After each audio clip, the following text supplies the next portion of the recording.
Saudaraku sekalian, saya akan mulai berbicara mengenai hati nurani. Kata lain dari hati nurani di dalam Alkitab adalah suara hati.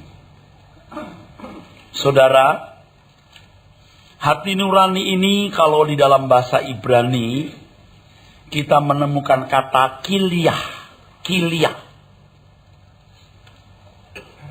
Kata kilyah itu sebenarnya ginjal.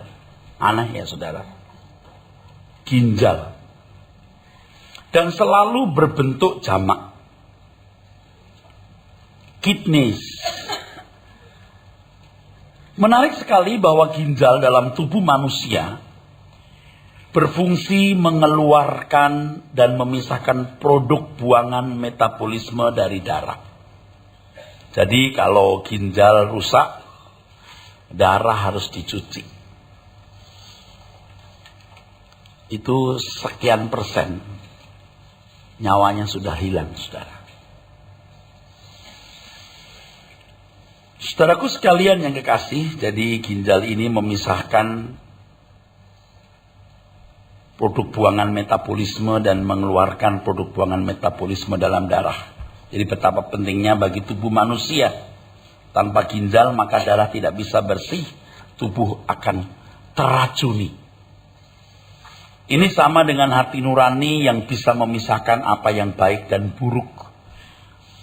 Dan kalau hati nurani kilyah sudah gelap, maka rusaklah. Luar biasa ya.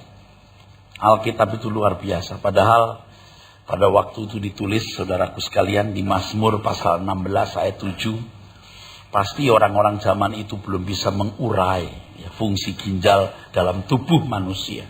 Itu luar biasa loh. Ini misteri-misteri begini, ini mengagumkan bagi kita loh. Luar biasa. Saya membaca Alkitab ini, kenapa terjemahnya ginjal? Ini luar biasa, saudaraku. Tapi kata kilyah, saudaraku sekalian, juga memiliki pengertian kekang atau pengontrol, rein. Pengontrol. Hati nurani adalah pengontrol sikap dan perilaku kehidupan seseorang.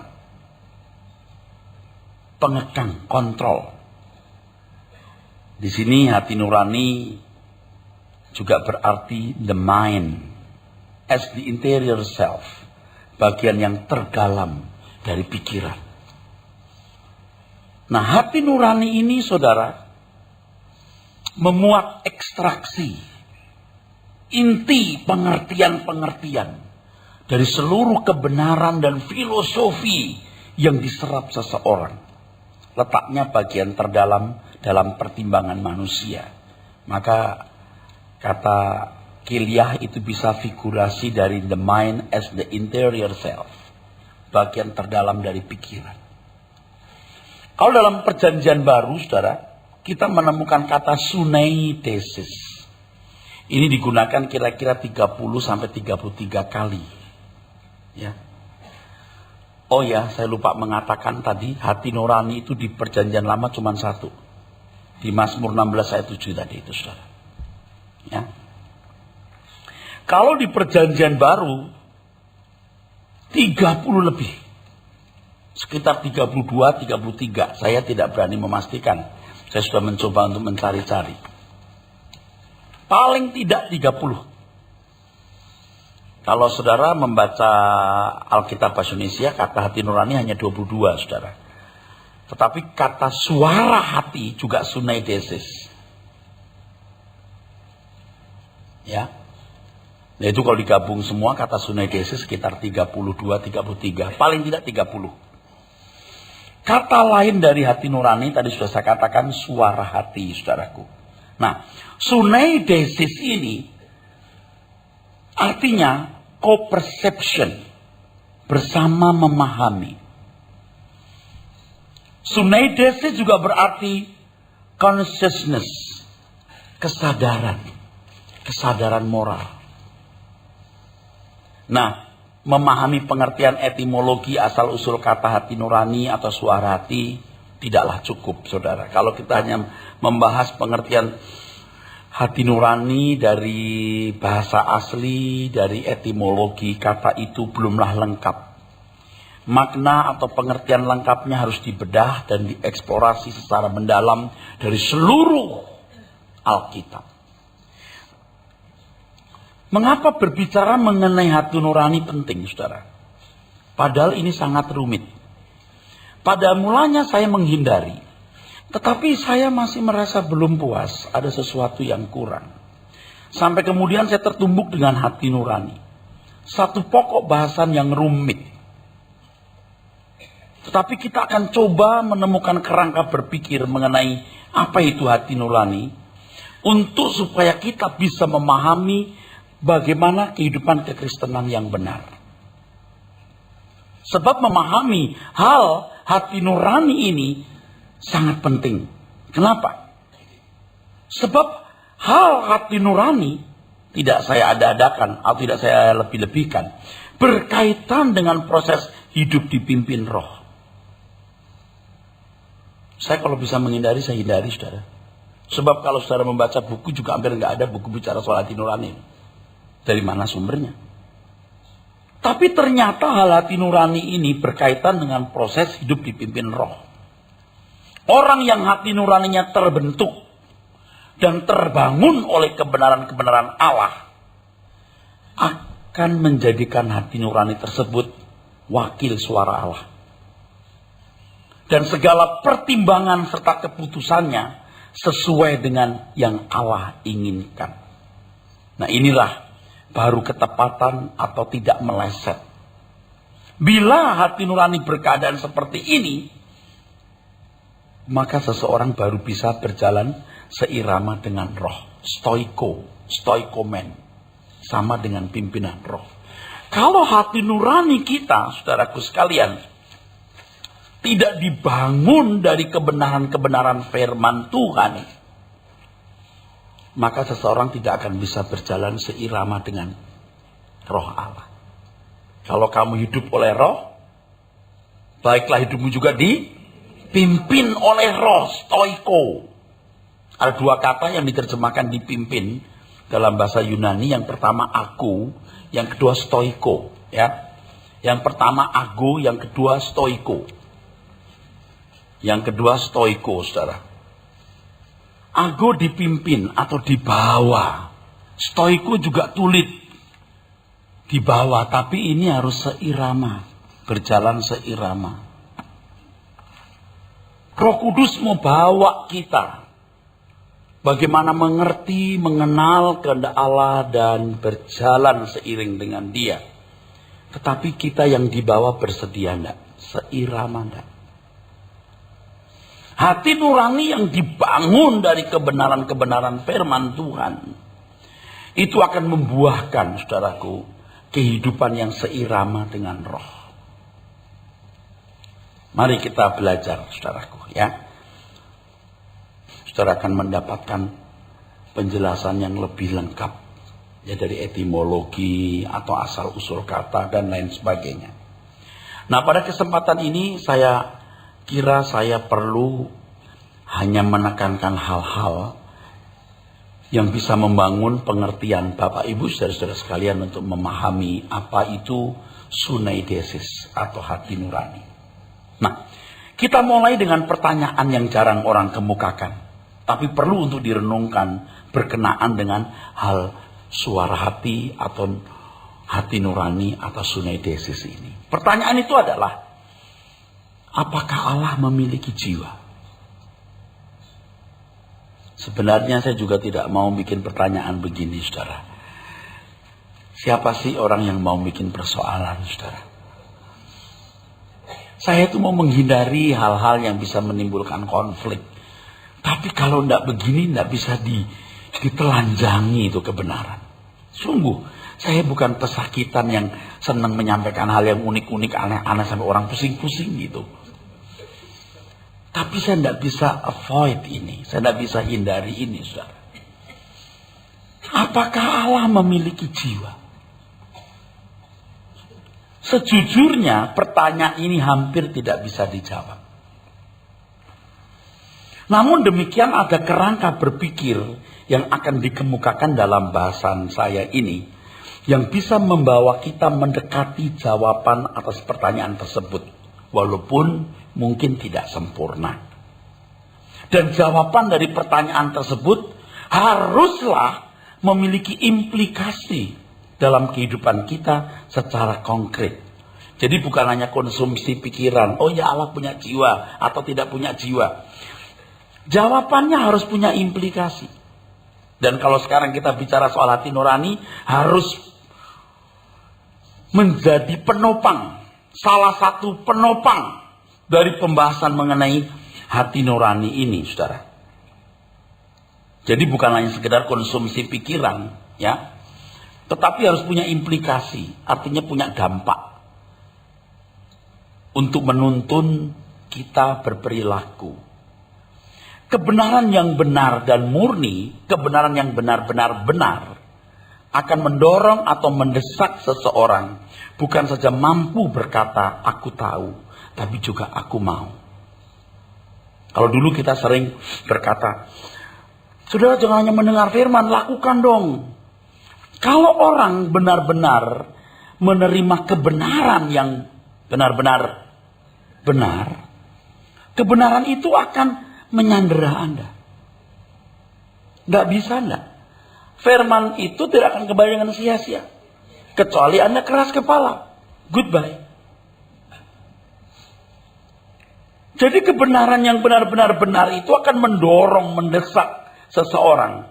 Bukan saja mampu berkata aku tahu, tapi juga aku mau. Aku mau melakukan ini. Ini luar biasa. Sayang kalau nggak dikenakan. Begitu. Sehingga merubah kehidupan atau mengubah kehidupan.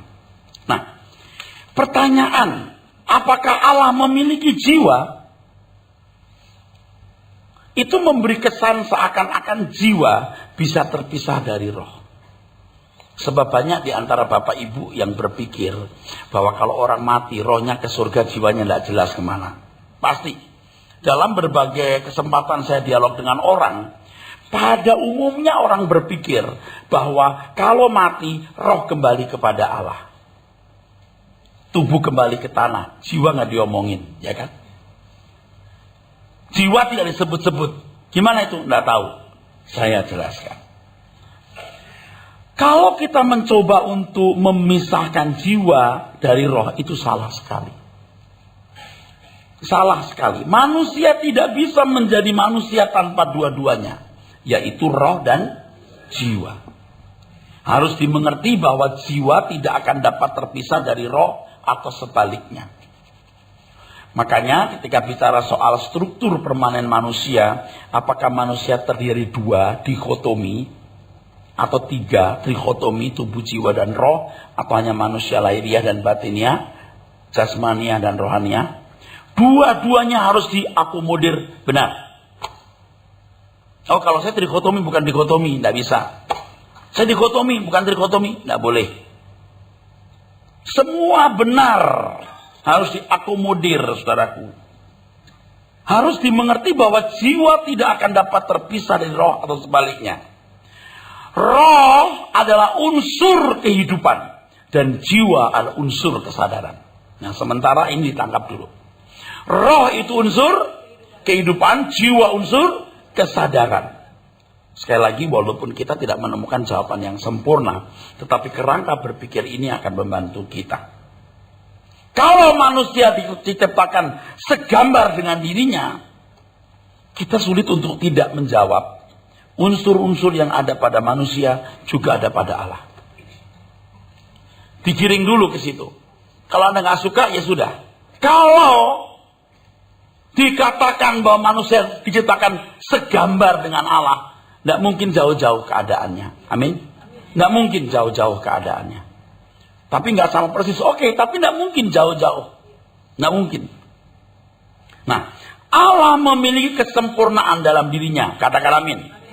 Roh unsur kehidupan atau unsur ilahinya dan kesadaran yang telah menyatu sempurna dalam kesucian atau kesempurnaan moral. Amin.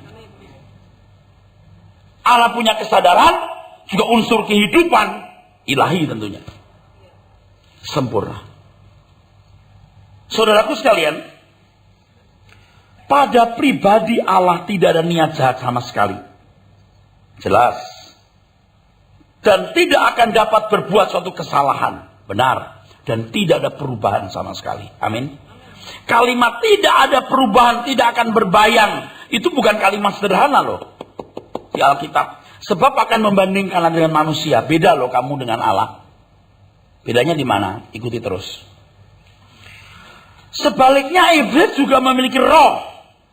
Yang adalah unsur kehidupan dan jiwa. Yang adalah unsur kesadaran. Dan telah menyatu dalam kejahatan dan kegelapan yang sempurna. Iblis tidak akan bisa berbuat sesuatu yang benar. Dan ia pun juga tidak bisa berubah. Saya tidak yakin iblis bisa bertobat kapanpun. Artinya ia menjadi bapak segala kejahatan. Kalau ada pertanyaan, mengapa manusia bisa diampuni sedangkan iblis tidak? Itu pertanyaan sejak saya menjadi mahasiswa. Ubek-ubek, buka buku, jawaban yang paling populer adalah ini. Karena dosa Lucifer terlahir atau berasal dari dalam dirinya sendiri, faktor internal.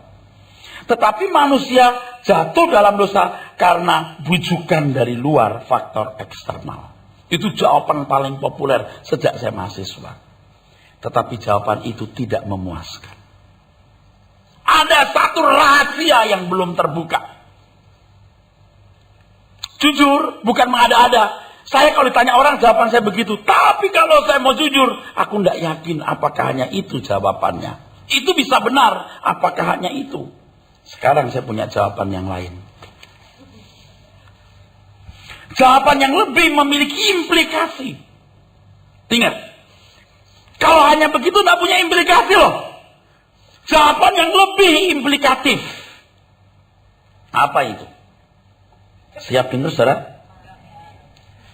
Manusia memiliki kemungkinan untuk diperbaiki melalui proses pembaharuan dalam jiwanya, sedangkan iblis tidak.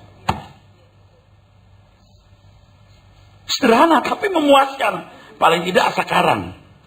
Bukan karena saya sedang berkhotbah ini lalu saudara saya intimidasi supaya merasa puas.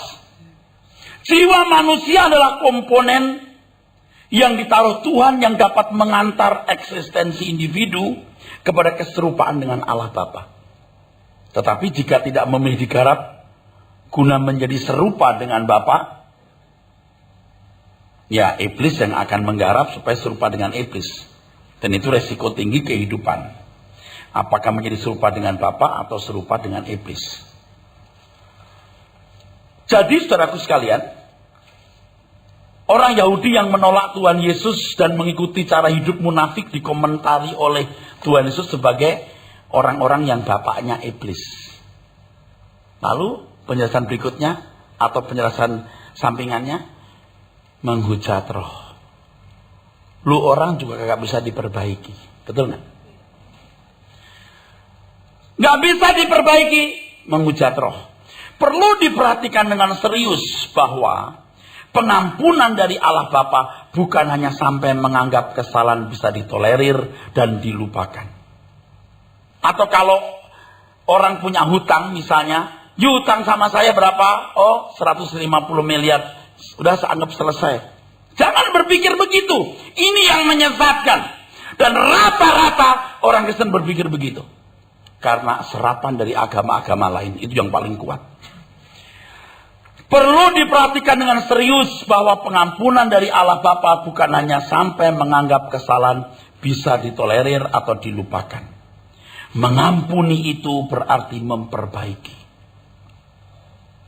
Pengampunan tanpa usaha memperbaiki adalah kejahatan. Karena berarti membiarkan dosa atau kesalahan terus berlangsung. Amin. Orang-orang yang memiliki konsep pengampunan seperti itu akan memanipulasi Tuhan tanpa memiliki sikap hormat yang sepantasnya bagi Dia. Amin. Kenapa iblis bisa dibiarkan terus tidak bisa diampuni? Manusia bisa diampuni karena manusia bisa diperbaiki. Oke? Tapi kalau manusia tidak bisa diperbaiki, ya terserah. Jiwa manusia itu adalah komponen yang ditaruh Tuhan yang dapat mengantar eksistensi individu manusia itu untuk serupa dengan Allah. Atau, saya ingatkan, serupa dengan iblis. Kalau dulu pernah saya mengatakan di cloning Tuhan atau di cloning setan, iblis. Nah, orang-orang Yahudi yang mendapat identifikasi oleh Tuhan Yesus sebagai apa tadi? Bapaknya iblis, tingkat menghujat roh. Artinya sudah tidak menerima lagi penggarapan Allah dalam jiwanya. Tidak bisa berubah, menghujat roh. Tidak ada pengampunan. Jadi kalau seseorang sampai titik tidak bisa berubah, tidak mau berubah, you menghujat roh. Kenapa iblis tidak bisa diampuni? Karena nggak bisa diubah. Maka tadi saya katakan jawaban ini lebih implikatif, lebih ada implikasinya, implikatif. Ini cara minta ampun yang bertanggung jawab. Ampuni aku Tuhan. Harus disertai kerinduan untuk berubah. Ketika Daud bersalah kepada Tuhan, dulu yang saya tahu Daud disiplin. Tapi disiplin itu juga merupakan usaha Tuhan memperbaiki kelakuannya. Bagi umat perjanjian baru, kalau Allah mengampuni itu pasti disertai dengan usaha memperbaiki manusia itu atau memulihkannya. Mengembalikan manusia kepada rancangan Allah semula. Itulah keselamatan dalam Tuhan Yesus Kristus. Kalau seseorang mengerti model pengampunan yang benar, ia akan terus berusaha membenahi diri untuk mencari perkenanan Bapa di surga. Berusaha menjadi serupa dengan gambaran Tuhan Yesus, karena Tuhan Yesuslah gambaran atau sosok manusia yang dikehendaki atau diingini oleh Allah. Nah, betapa bodohnya orang-orang yang berpikir kalau Allah mengampuni berarti Allah sudah menganggap dosanya hilang secara ajaib. Tetapi itulah yang dipahami banyak orang hari ini, saudaraku. Ya? Kalau Allah mengampuni berarti Allah sudah menganggap dosanya hilang secara ajaib. Makanya prinsip soal pembenaran, penebusan dosa, pengampunan itu harus direvisi lagi. Direvisi lagi, saudara. Seperti seorang yang berhutang, kemudian hutangnya dianggap sudah lunas, dibayar, beres, selesai. Padahal pengampunan itu memiliki kelanjutan dan itulah konsekuensinya. Seseorang yang diampuni harus memberi diri untuk diperbaiki. Menjadi manusia seperti keinginan Tuhan yang memberi pengampunan kepadanya. Tuhan ambil dosa-dosaku, amin. Ya, terima kasih Tuhan. Betapa bodohnya. Kalau Anda mau ditebus oleh Yesus Kristus, Anda jadi miliknya. Dia majikan Anda. Kalau Anda mau diampuni oleh Tuhan, Anda harus tanya, mau apa ya Tuhan? Bapak mau apa? Tuhan mau apa dalam hidupku? Aku mau jadi seperti apa? Jadi kalau orang Kristen mengerti prinsip pengampunan seperti ini, saudaraku, dia akan menjadi orang Kristen yang bertanggung jawab. Kekristenan yang bertanggung jawab, yang benar. Kalau tidak memahami hal ini berarti kekristenan yang tidak bertanggung jawab, saudaraku sekalian. Yang tidak dewasa. Permohonan ampun yang dewasa dan bertanggung jawab harus disertai pertobatan dan kesediaan berubah atau buah-buah pertobatan, saudara. Dan ini memang bukan satu hal yang mudah. Jadi selama kita masih hidup dan mau bertobat, masih ada kesempatan untuk diampuni. Kalau sudah mati, jiwa menyatu dengan roh, itu prestasi terakhir kehidupan. Prestasi terakhir kehidupan, saya ulangi, prestasi terakhir kehidupan terukir dalam hati nurani. Itu nilainya di situ, saudara. Bukan perbuatan. Karena perbuatan sering dimotori oleh 1001 motivasi yang orang tidak lihat, tapi Allah lihat. Saya boleh menyimpang sedikit supaya Bapak Ibu jangan bingung saya mau kemana larinya. Ketika Tuhan berkata, pada hari terakhir, orang berseru kepadaku, Tuhan, Tuhan. Tapi aku menjawab, tidak kenal kamu. Kamu yang berbuat jahat. Karena bukan orang yang berseru kepadaku Tuhan, Tuhan yang masuk kerajaan surga. Tapi orang yang melakukan kehendak Allah. Siapa tahu? Who knows? Who knows? Bukan melakukan hukum loh. Kehendak Bapa. Who knows? Siapa yang tahu? Kalau Anda berbuat ini, berbuat itu, kehendak Bapa enggak? Bahkan jadi pendeta, kehendak Bapa enggak? Ya, saudaraku, saya aja jiper, saudara. Setelah belajar firman jadi takut mati saya. Bukan takut masuk neraka, saya pasti masuk surga. Tapi sudah matang belum, itu masalahnya. Puaskah dengan hati nuraniku? Kalau saya khotbah seperti hari ini, motif saya apa khotbah? Siapa yang bisa lihat? Saya melayani, saya bantu orang, kasih duit segala macam. Apa motifnya? Siapa yang lihat? Hati nurani yang bermain di situ, saudara. Nanti kalau sudah, ini bersambung ya. Kalau sudah sampai penjelasan hati manusia lebih licik dari segala sesuatu. Wah, itu kita akan bahas. Banyak orang sampai tidak sadar dia salah. Dia tidak tahu kalau dia nggak tahu. Oh, itulah celaka benar, saudara. Nanti kita akan bongkar ya. Orang-orang di gereja yang sebenarnya tidak tahu apa yang dia perbuat. Oke? Saya ngomong begini bukan sebagai orang yang sudah sempurna. Kalau saya katakan sampai saya takut mati itu berarti saya menyadari saya belum sempurna. Tapi kalau surga mah pasti. Tapi soal kepuasan hati Allah itu jadi problem. Matangkah saya? Jadi selama kita masih hidup dan mau bertobat, masih ada kesempatan untuk diampuni. Kalau sudah mati itu prestasi terakhir. Terukir dalam hati nurani, saudara. Kalau saudara pengen kejelasan dulu, walaupun belum ada ayatnya di sini akan dibahas di belakang supaya saudara jangan berkata ini khotbah nggak ada ayatnya. Oke, kita baca ayat dulu deh. Nanti dikira saya nggak rohani, saudaraku. Bercanda ini ya.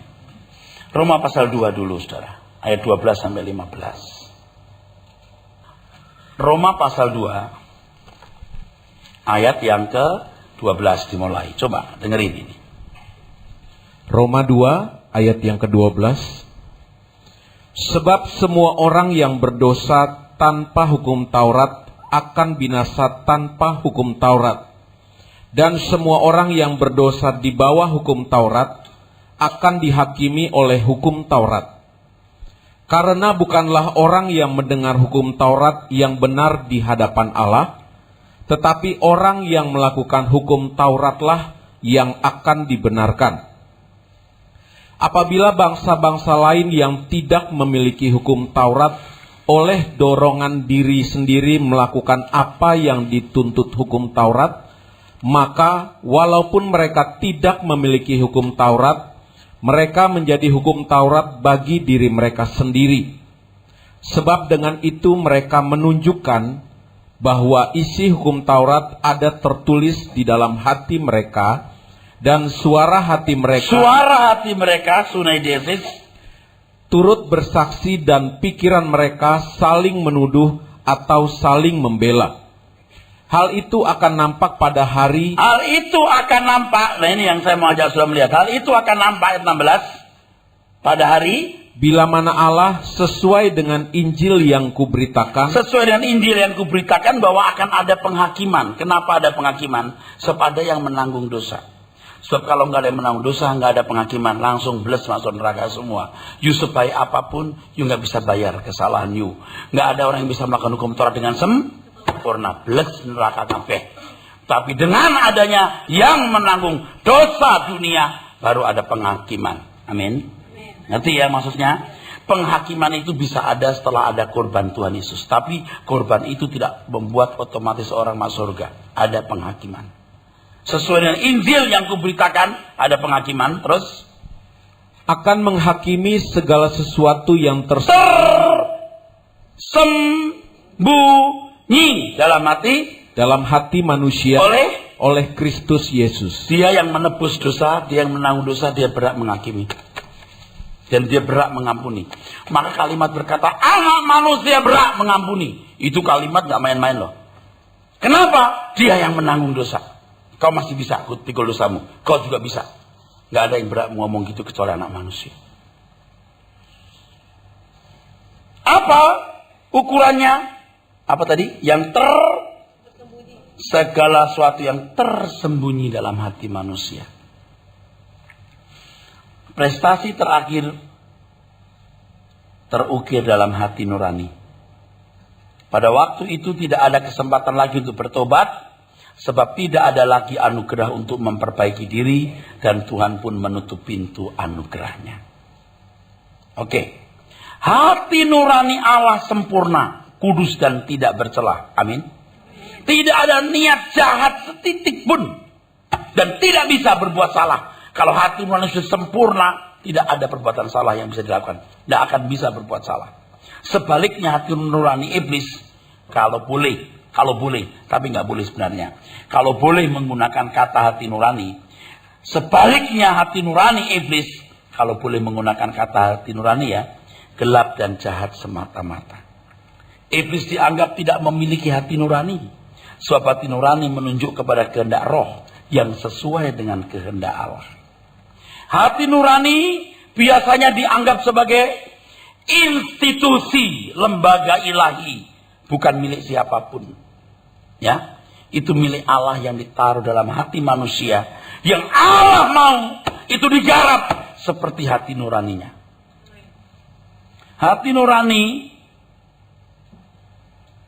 ini institusi ilahi, bukan milik siapapun.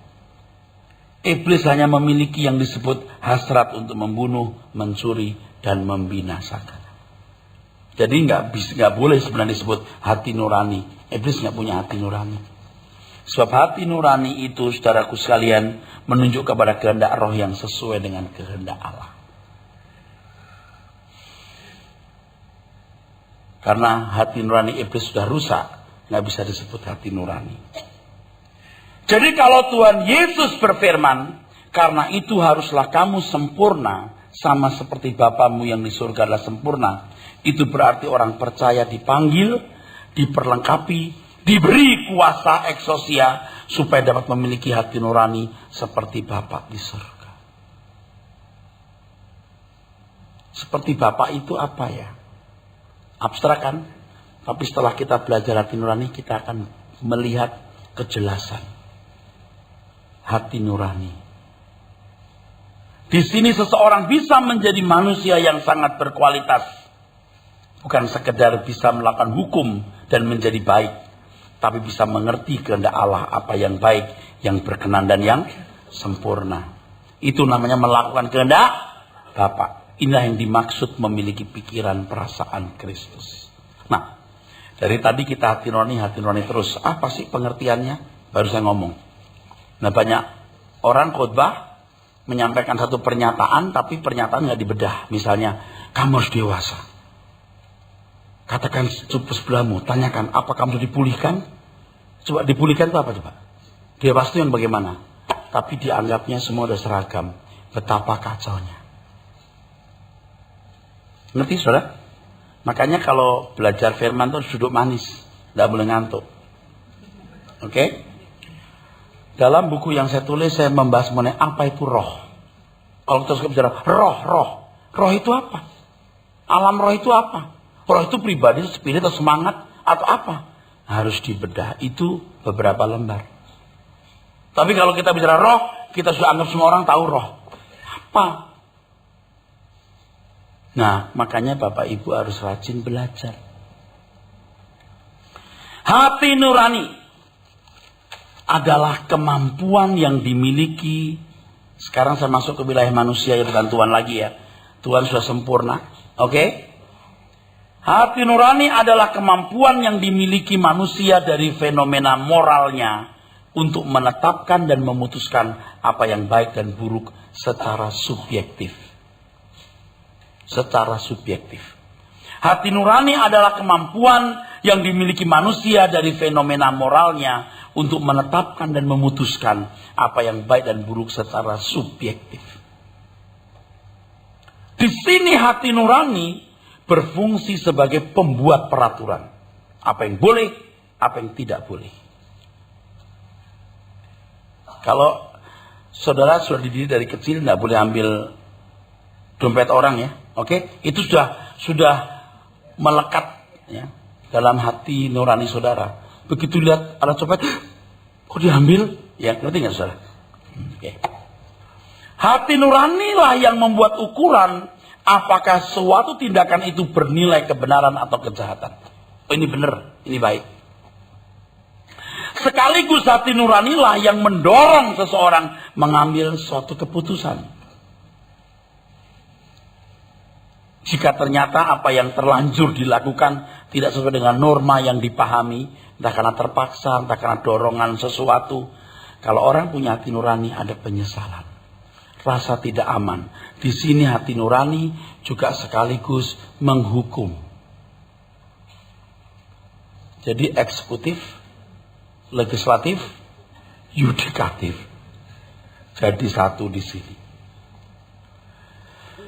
Jadi kalau ini sama dengan ketika seseorang melihat suatu kejadian yang bertentangan dengan norma yang dipahami, seperti orang mengambil apa tadi, dompet, Anda terganggu. Ya, Anda kan udah ya dibesarkan dalam satu pendidikan yang baik, barang orang nggak boleh ngambil. Begitu alat tangan ngambil dompet orang, kan orang takut, kok ngambil ya? Dia ngambil tuh.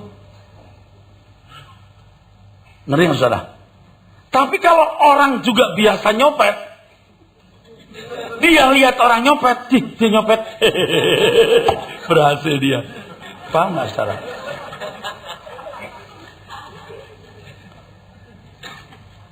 Anda lihat orang ciuman di pinggir jalan kalau di Jakarta, najis. Tapi kalau Anda lihat di luar negeri, orang luar negeri ciuman di pinggir jalan,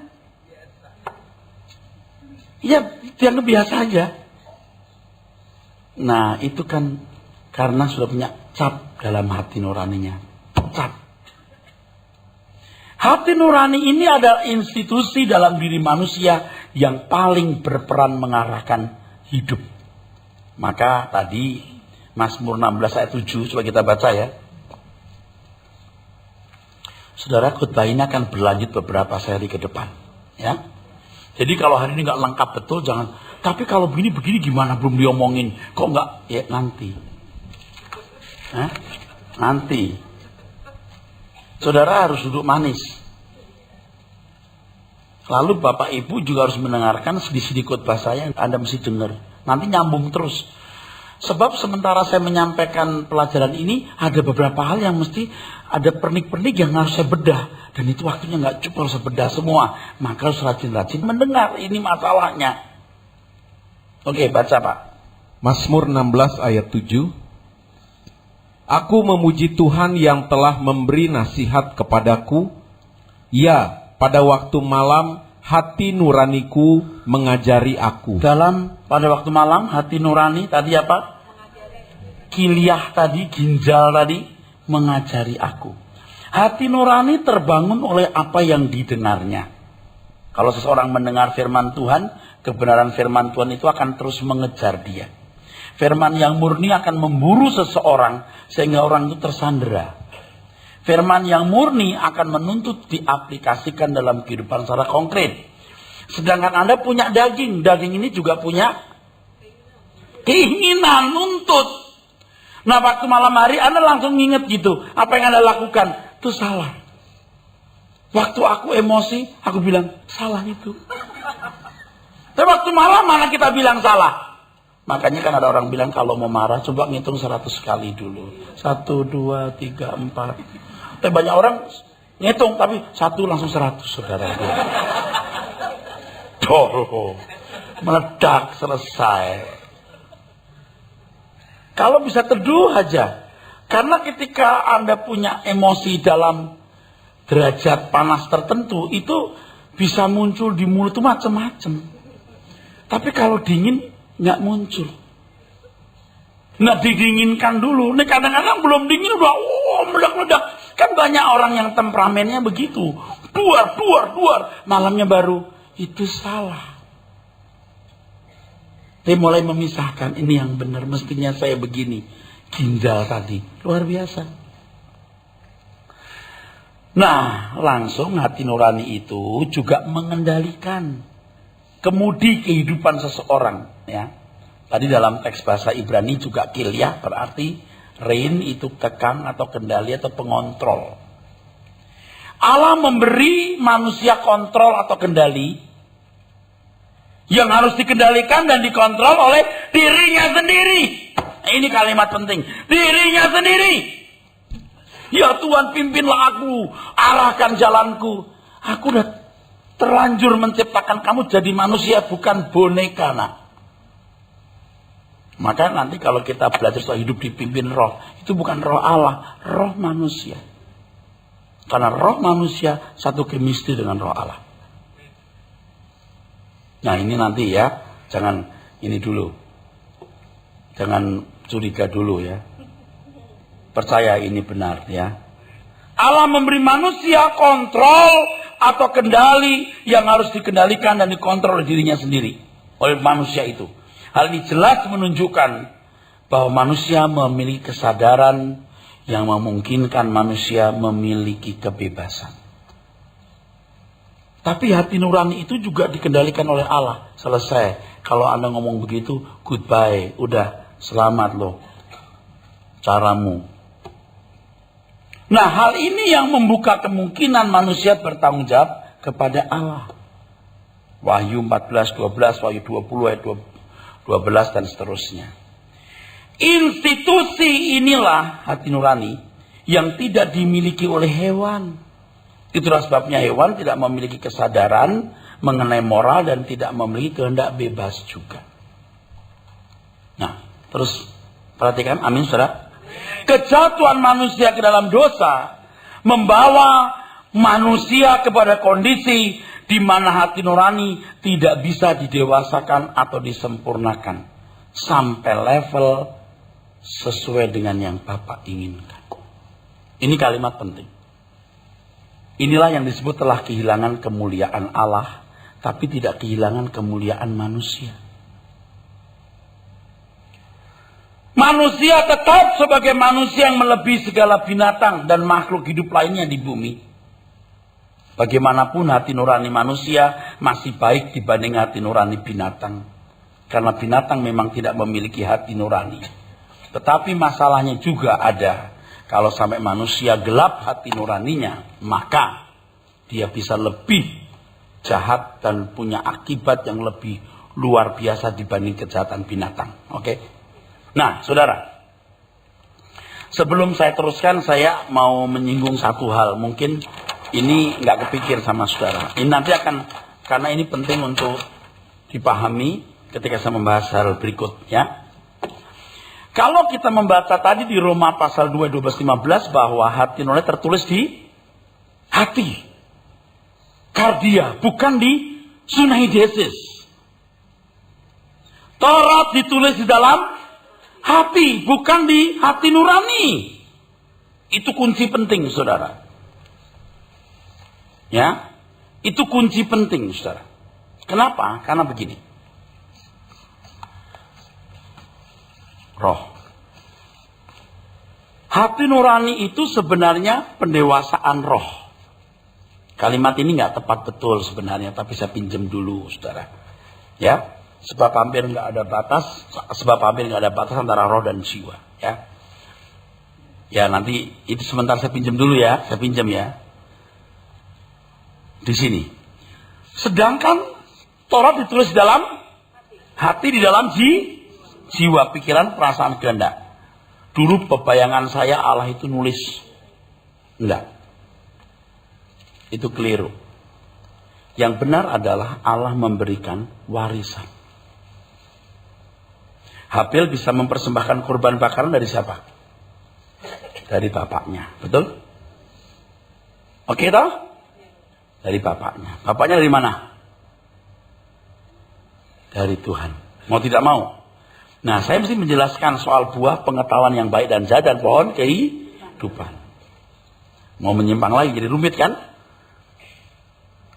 Bahwa Taman Eden itu taman pergumulan. Apakah manusia memiliki understanding dari perspektif Allah, understanding dari pengertian Tuhan, atau understanding dari pengertian setan? Ternyata manusia memilih understanding dari pengertian setan. Maka begitu matanya terbuka, loh kok telanjang? Yang salah kan bukan telanjangnya, di pikiran dia. Jadi dari Adam turun ke anaknya, turun ke Set. Set ke anaknya. Rusak kabeh. Allah masih menyisakan Nuh. Amin. Oke. Nuh. Lalu ada Ayub. Nggak tahu tinggal di mana Ayub itu. Ya. Tapi kok tahu ya Allah bikin korban, siapa yang menurunkan itu. Jadi Taurat yang tertulis di hati itu artinya harus dipahami. Allah mengajar manusia. Manusia meneruskan kepada anak cucunya. Maka ditulis dalam hati, bukan di dalam hati nurani. Sedangkan hati nurani adalah buah hasil prestasi dari masing-masing individu. Setelah masing-masing mengerti Taurat yang tertulis dalam hati, oke? Lalu apa reaksimu? Apa responmu? Itu hasilnya di hati nurani. Nah, coba saya ngomong ini.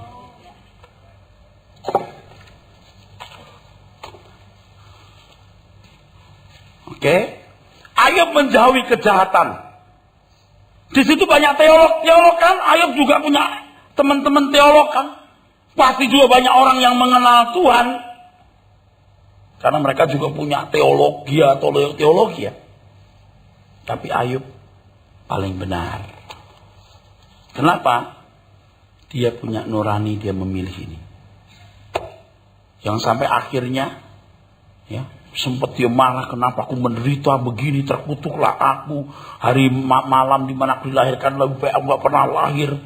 Tapi akhirnya Ayub berkata, ya Tuhan, ku cabut semua perkataanku. Itu nuraninya baik, betul? Teman-temannya mana tahu? Lu kalau gak salah lu gak begini, tahu gak? Loh. Nah itu mesti dijelaskan lagi. Tapi ini jadi perbandingan saja ya saudara. Kejatuhan manusia dalam dosa membawa manusia terjual di bawah kuasa dosa. Roma 7 ayat 14. Dibaca dulu boleh? Oke, silakan. Roma 7 ayat 14. Sebab kita tahu bahwa hukum Taurat adalah rohani, tetapi aku bersifat daging, terjual di bawah kuasa dosa. Kalau dosa adalah keluncasan atau meleset, manusia di bawah kuasa dosa. Kalau dosa itu hamartia, maka berarti manusia berada dalam keadaan tidak mampu mencapai standar ketepatan kesucian Allah. Manusia bisa bermoral baik, tapi kebaikannya dibanding dengan kesucian Tuhan seperti kain kotor. Tetapi kebaikan mereka bukan berarti tidak bernilai sama sekali. Ini kan banyak teolog-teolog yang mau menang sendiri lalu cepat atau pendek pikirannya. Ya, semua manusia jatuh dalam dosa. Kebaikan seperti kain kotor. Loh, kok Tuhan memuji Ayub? Loh, kok Tuhan ngangkat Henok? Kain kotor, oke. Nyatanya masih yang bisa baik loh. Tapi nggak banyak Pak. Masalahnya bukan banyak atau sedikit. Ada. Amin. Sebagai perbandingan bahwa kamu lebih baik dari Ayub. Amin. Itu maksud saya. Soal banyak sedikit urusan belakangan, bukan urusan kita bukan hakimnya kok. Amin. Bagi orang yang tidak mendengar Injil, yang tidak dituntut sempurna, kebaikan mereka menjadi ukuran penghakiman. Dan itu bukan urusan kita. Urusan kita adalah mengerti kebenaran dan membangun hati nurani sekualitas Allah Bapa. Kejatuhan manusia ke dalam dosa mengakibatkan kematian atau kelumpuhan moral dalam hati manusia yang membuat hati nurani tidak berdaya mencapai standar Tuhan. Ini kalimat paling penting. Hati nurani tadi membedakan apa yang baik dan buruk. Hati nurani bikin ukuran. Hati nurani punya parameter yang mengatakan ini salah, itu benar, harus begini, tidak boleh begitu. Ingat itu saudaraku, ya. Melalui korban Tuhan Yesus Kristus, kematiannya di kayu salib itu membangkitkan kelumpuhan kita. yang dipulihkan melalui keselamatan dalam Yesus Kristus. Allah menyediakan eksosia, kuasa, supaya menjadi anak-anak Allah. Dan anak-anak Allah adalah orang yang dipimpin roh. Roma 8:14. Dan orang tidak bisa dipimpin roh kalau hati nuraninya tidak seperti hati nurani Allah, Bapa. Kalau cuma berbuat baik, kita nggak tahu motif berbuat baiknya apa. Orang harus punya kecerdasan untuk mengerti apa yang baik, yang berkenan, dan yang sempurna. Nah, saudaraku sekalian yang kasih, Tuhan Yesus telah menebus kita. Maka Tuhan berhak mengatakan, ikutlah aku. Artinya ikuti jejakku. Jejak yang mana? Kalau kita baca Alkitab, jejak yang mana? Abstrak. Rendah hati yang bagaimana? Abstrak. Lemah lembut yang bagaimana? Abstrak. Tapi mengenal kebenaran, membuat orang cerdas, hati nuraninya yang bisa membedakan ini kehendak Allah yang baik, yang berkenan, dan yang sempurna. Itu baru namanya melakukan kehendak Bapa.